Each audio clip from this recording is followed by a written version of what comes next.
Taxi Vlog 232. It is the 4th of December, and it's always something. And I'll tell you how much that is in a moment. Did I say 232? I noticed that recently a few times I had said 100 less than how many taxi vlogs we got.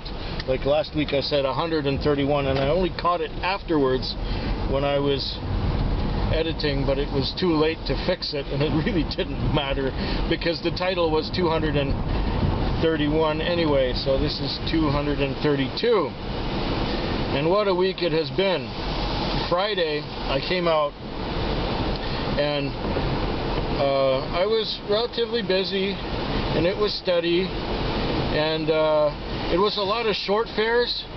It's like, you know, when you have a lot of short fares, it feels like you're not really accomplishing anything because the money kind of grows slowly rather than instantly, and your pocket does bulge, but it takes a long time. You know, you're getting these $8 and $9 fares, $8 and $9 fares instead of like these $20 and $25 fares. And so my sheet was full, and I had a fair amount of money at the end of the night, and so Friday worked out, although I was quite tired. I was really quite tired and wiped out after that. So Saturday I came out here, and it seems like everywhere I went there was something screwing things up for me. Like, you know, I get sent to an address, and I call the guy on the phone, and he answers and says, well, I was told you'd be half an hour. I don't need you now. And then I said, well, call the cab when you need it. Then I got dispatched a good long distance to go get somebody who was going a fair long distance, which is all right. So by this time I was quite a ways away from the guy who had called, and he calls me on my cell phone. My cell phone's ringing when I got people in the car speeding away from the place where he is, and says, I could use a taxi at, it gives me your address, and I say, well, you know, I was there 20 minutes ago. Call the office because I'm busy now. And I gave him our phone number, and look, you know, when we're busy like that, we can't come exactly when you want it, or exactly when the office tells you that they'll be there, because the people in the office don't know what's going on. They don't know when a car is going to become available near you. They don't know when another car will clear. They just type it into the machine, and the machine takes care of it. And the machine sends the cars to the addresses. And that's what happens there. But I was quite satisfied at the end of Friday, even though I was knackered tired. Really, you know, for some reason my heart wasn't into it, just because I was getting all these short trips. But I was connecting. I was getting one after another, which, you know, isn't really that terrible. Saturday night I came out. Yeah, I was talking about Saturday night already. And then it just seems that, you know, then I dropped off halfway out the peninsula. I got sent to the hotel in Sydney, and I go pick up at the hotel in Sydney, and they didn't go very far. They went for a $20 fare to the Prairie Inn. Now, after I've driven all the way out to Sydney, you know, I'm anticipating one going back into town, which is at least $50. Because it's an investment in time driving out there. And one of my buddies ended up flagging off that hotel over and over again, but I didn't.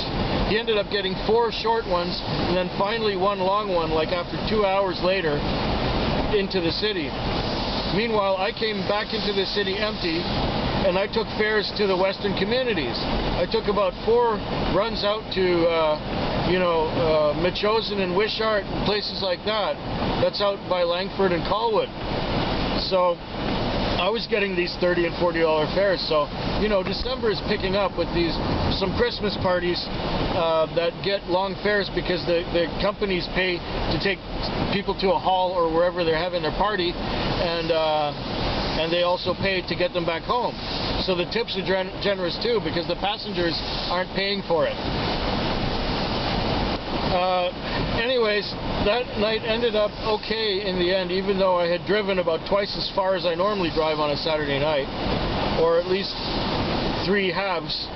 So instead of driving 200 kilometers in a bit, I drove 300 kilometers in a bit to make the same kind of money I would have made with about 200 kilometers like I did the night before. In fact, I made $10 less than the Friday, which usually the Saturday is smoother and you connect better. But December, I don't know. December is weird, so things are kind of topsy-turvy. And with December, you know, you got Christmas. I loathe Christmas. Someone asked me, I forget who it was, I'd have to check the comments again, to explain why I don't like Christmas.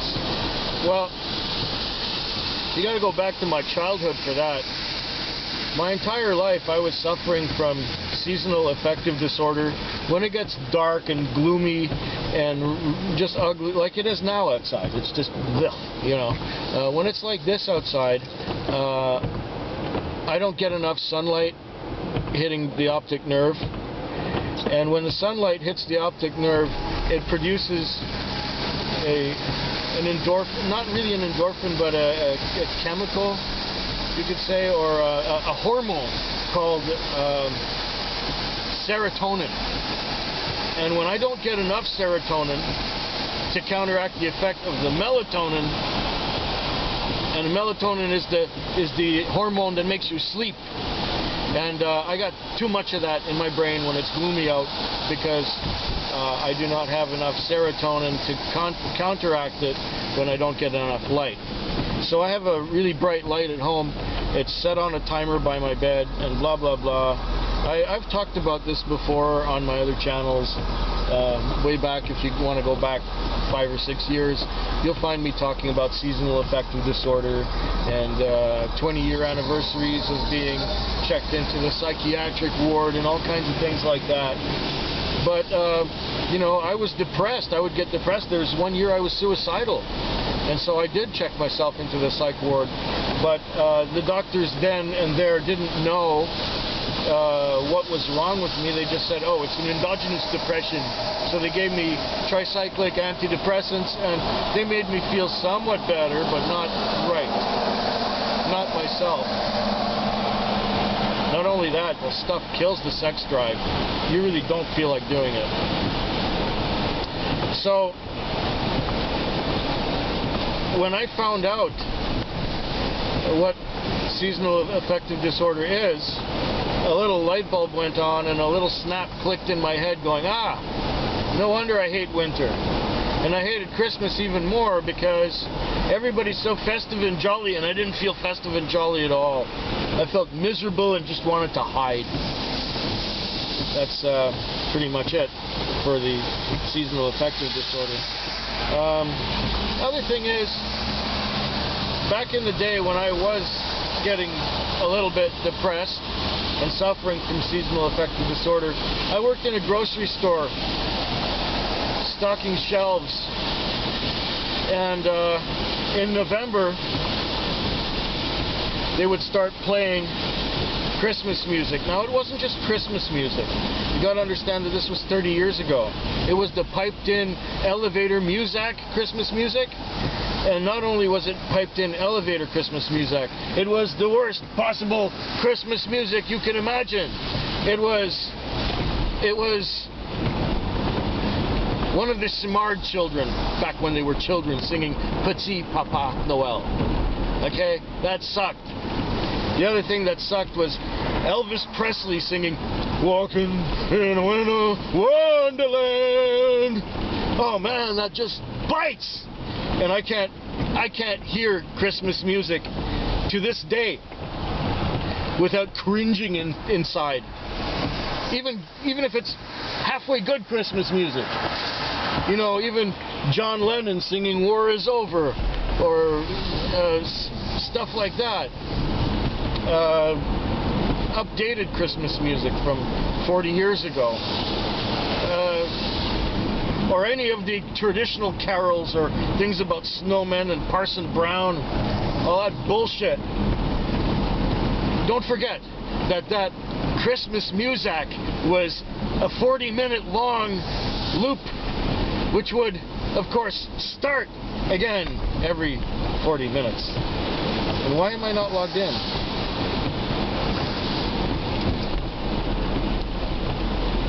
I should be logged in now, unless something else is broken, which I'm getting to. There was something broken. Click, click, 4th and 68, yay! Okay, here's what was broken. Actually, no. I came to work on Sunday. Wait a minute, backtrack a second to the end of Saturday night. After 3 o'clock it died, it went quiet, nothing happened. Nothing was going on. After you worked hard and drove a lot, and then nothing's happening, you kind of feel sleepy, so I reclined my seat and took a nap. At 5:30 I got a call. I figured, okay, this is my last call. I will do the last call of the night. I got sent to a house where there were some guys coming out the door, and they walked right past my taxi. And there were other guys there, and one of them came up to me and said that my customer is coming out. And I said, all right. Then my customer came out. He got in the car and said, I'm hammered. Where are we going? I asked him. Just drive. My apologies for being hammered. I drank a lot. Oh, well, that's nice to know. So where are we going? Oh, turn left. All right. Okay. Do you have an address where we're going to? No, just drive. I apologize. I'm hammered. Okay. Oh, fuck, I'm hammered. I'm thinking, I know this already. Will you quit telling me how drunk you are? And I say, I can't really go somewhere without knowing where it is. Oh, just turn right here. Just drive. Do what you gotta do, man. Just do what you gotta do. I'm hammered. I'm thinking, yes, I know that, you fuck, but where the hell are you going? Turn left! So I turned left. I started driving. He fell asleep. And I give him a little push and say, where are we going? Just do what you gotta do, man! Alright. Turned the car around and went right back where we started. There was a guy outside talking on a cell phone in the carport, and I told him, your buddy is in my taxi. He has not told me where he wants to go. I can't take him somewhere where he can't tell me where it is. And you have two choices. Either you can take him back in the house, or I take him to the drunk tank immediately. And then the guy's looking in, and he's looking at the meter, and he said, oh, that's a lot. I said, look, I don't even want the money. It's the end of my shift. Just get him out of here, or I take him right to the drunk tank. They got him out of there. I fueled up. I parked him. End of my shift. You know, the whole night was smooth. Even the people who had been drinking a little bit were very well behaved. Everyone was just wonderful. Everyone was agreeable. Everyone was lovely. But that guy, you know, never know. At the very end of your night, some asshole can ruin it. And I don't know why people call cabs when they're better off just sleeping it off where they are. Who cares if it's on the floor or on the sofa? Sleep it off where you are. Don't call a cab when you're so drunk you can't speak. And you can't tell the driver where you're going. At least he could walk out of the car. He could get out of the car without too much trouble. So I got him out of there. That was that. Sunday night, I came out.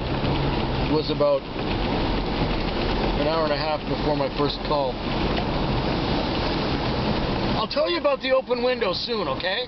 I'll get to that. Hopefully you can hear me with all that wind and rain out there. I'll get to the open window.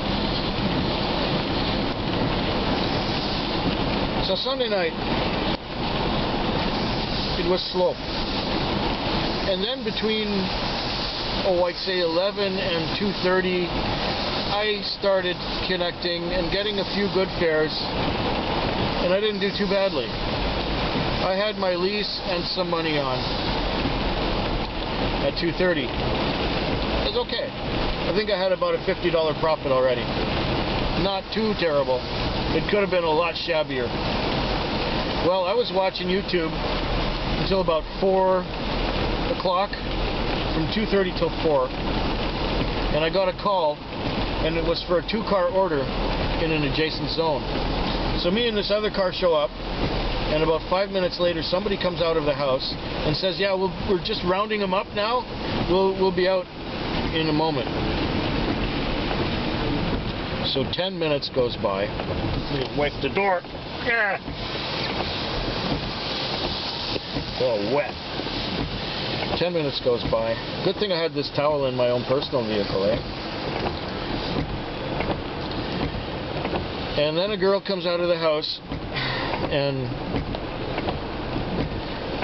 says to me and the other driver, "Oh, well, I'm really, really sorry, but we don't need you now." This after an hour and a half of waiting for a call. Well, it was 4 o'clock. I went back to where I usually go and wait for something to happen. At about 4:15, I get a call. It's in an adjacent zone at an apartment building. And so I go there and I pick up this guy who gives me an address which is like 4 blocks away. He says, "It's not very far, it's just up the road there, by the Crystal Pool." And I said, "Yes, I know, it's right behind the Mohawk." So I go, take him there, $5.40 on the meter. And the meter starts at $3.40. So and he wanted to pay Interac. Why do you want to pay Interac for $5? I'll never understand that.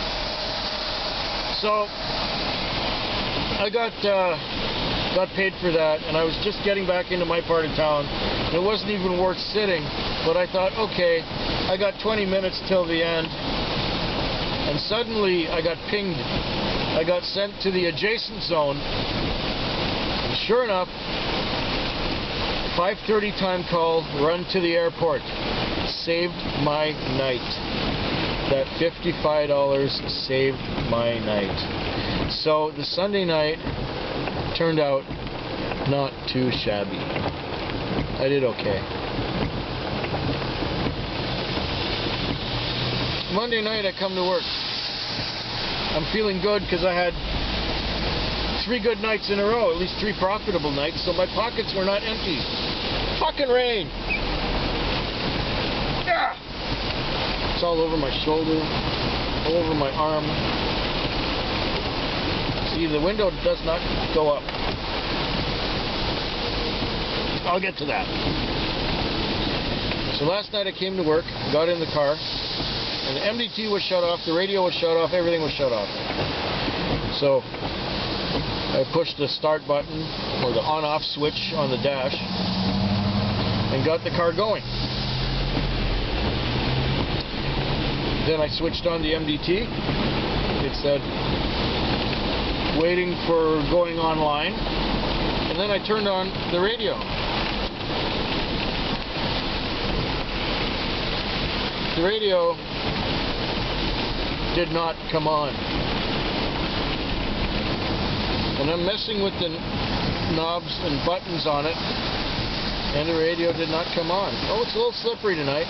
A lot of rain, hydroplaning, puddles everywhere. It's really quite ugly. I might turn the camera around and show you what it looks like. In fact, the first time I brought a camera into a taxi, like 6 years ago, these are the conditions we had. So anyways, I played with the knob, and then I called the girl who is caretaking the car because the owners are out of the country at the moment, saying that the radio doesn't come on. So she didn't answer her phone. I called her again, left another message. I said, well, this radio doesn't work. I can't work without a dispatch. I'm gonna go home and take the night off. Well, I tried a third thing after that. I had checked under the hood to see if it was a blown fuse, but I didn't see any fuses in the wiring that looked like they were aftermarket, like a taxi radio. And so I didn't see any fuses for that. There were just the stock fuses in the fuse box, and they all seemed to be fine. So I looked again, and then I went home. I satisfied myself that I couldn't fix it. I didn't know how to fix it. I didn't know which fuse it was, and there was no aftermarket wiring. And I just,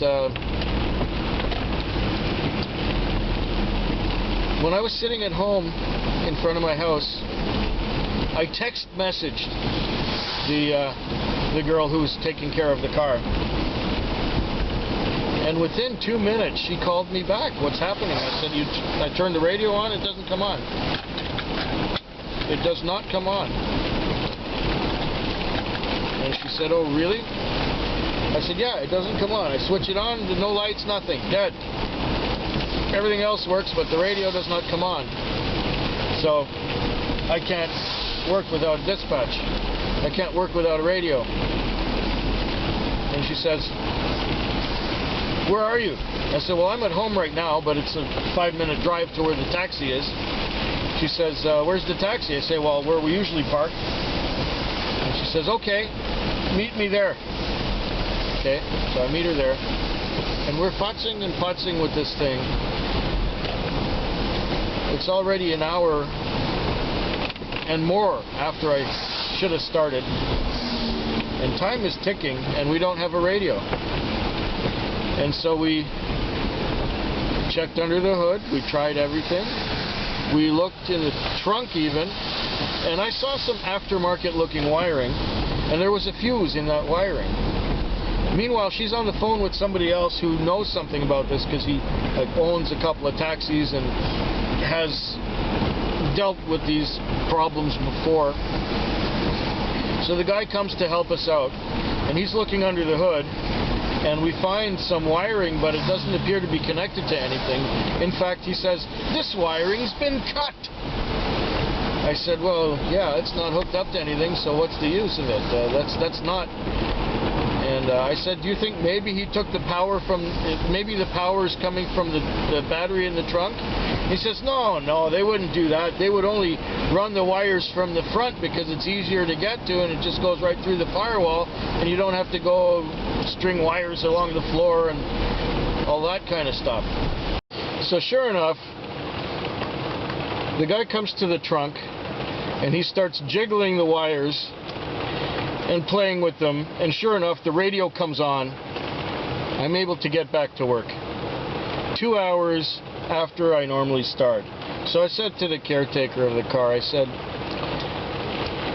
my night's pretty much screwed now. And she said, don't worry, just give us half a lease and try and make as much as you can. So I went out there with trepidation, and I made the first fare maybe an hour after I got out here, and I connected right away. Both were $20 fares, and I was doing so good that by 1 o'clock I had a full lease on, not just half the lease, which is what I needed. And I was doing okay, and just after 1, I guess it was 1, just a few minutes after 1, I get sent to the Fox, which is like a peeler bar. It's a striptease club, which ironically gets as many young women as young men going to it. But anyway, I get there, it's a 2-car order, and these people are standing around, there's 6 of them, and they're asking me if we have a van. I say, well, I don't know if we have one on the road, but I can call the office and find out. Of course, the office was not helpful. I said, no, we don't have one. Okay. So I say, well, I'm sorry, guys. We don't have one. We don't have a van available. And then an independent cab came along, and half of the people got into that one, and then 3 guys got into mine. And they said, we're going to the end of West Saanich Road. I said, no, you're kidding. She said, yeah, take us first to the TD in Sydney. The TD is the Toronto Dominion Bank. So they were paying with cash instead of with this shit, which is great. Just great. So they go out to the TD Bank in Sydney. One of them goes into the bank to get money. The one who's sitting behind me opens the door and pukes all over the pavement, which is fine because none of it ended up in here. The other guy's sleeping in the back, and the guy comes back from the bank and booger, and he wants to go now near the airport, near the tower, near the control tower. So we drop off one guy near the control tower, and the other 2 who went all the way out to West Saanich, $78.50, give me $80. So I came back into town going, yeah, my night was saved, but it was blustery. The rain was coming sideways because of the wind, and it almost blew me off the road with the hydroplaning conditions. There were big puddles everywhere, just like tonight. So I came back in here, and I kept doing a fair bit of business, and my night ended up quite well. I actually did better. I did as well as Friday and Saturday, so I can't complain. And the owners of the car owe me a bunch of money for all the Interacts. I haven't had a fare yet tonight. I've been out here for over an hour, and we don't seem to have dispatch. Our dispatch is down. Dispatch computer is down, so we're not making any money at the moment. I'm not even hearing any voices on the radio. We got trouble, folks. If it's not one thing, it's another. Tonight, for example, let me show you. Let me get this camera out of here.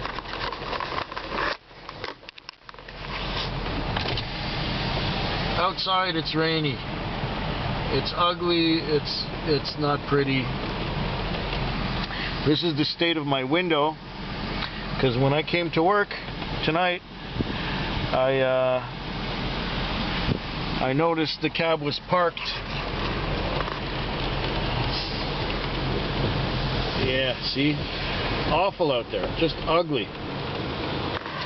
The cab was parked with the window open like this. And the seat was all wet, and the door was all wet, and I'm still wiping this. And it's a good thing I had this towel in my car. I probably said that already. And so, what was that? Oh, I don't know what that was.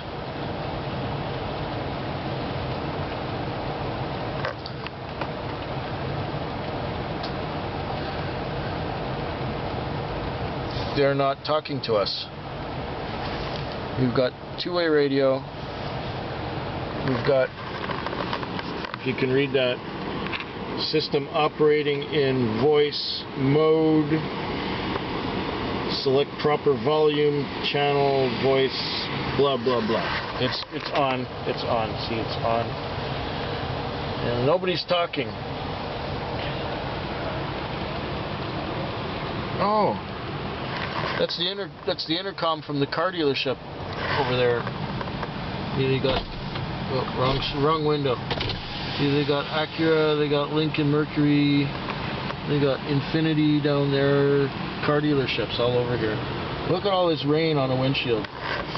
So anyway, this is the kind of night I'm having so far. Although the rest of the week turned out okay.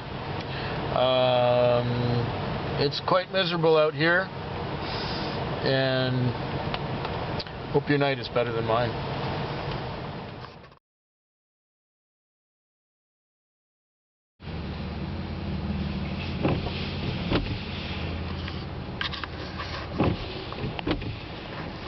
Guess where we are? Yes, we made it to the airport.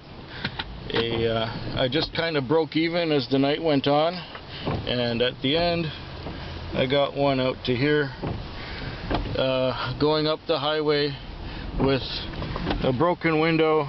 Well, you couldn't see it, but with the broken window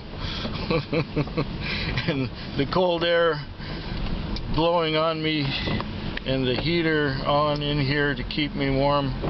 I'm gonna turn the fan back on. I just turned it off so that you could hear me. Here we go. Not a great night, but at least a complete disaster was avoided by having a run to the airport at the end. And it was Interac, so I didn't gain any cash in the deal. Yeah. They owe me more money. Later.